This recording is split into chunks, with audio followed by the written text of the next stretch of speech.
అండి. మనకి ఏదైనా ఈజీగా అయిపోయే రెసిపీ ఉందనుకుంటే అది ఇదే ఆవకాయ పచ్చడి.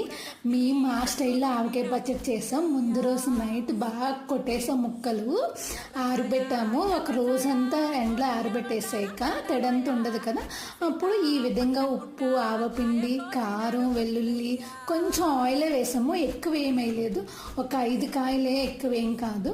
కొంచెం ఆయిల్ వేసి ఒక 3 days దాకా ఒక బాక్స్లో పెట్టేసి పక్కన పెట్టాము.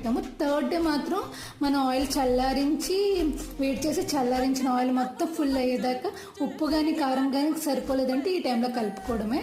చాలా బాగా వచ్చింది.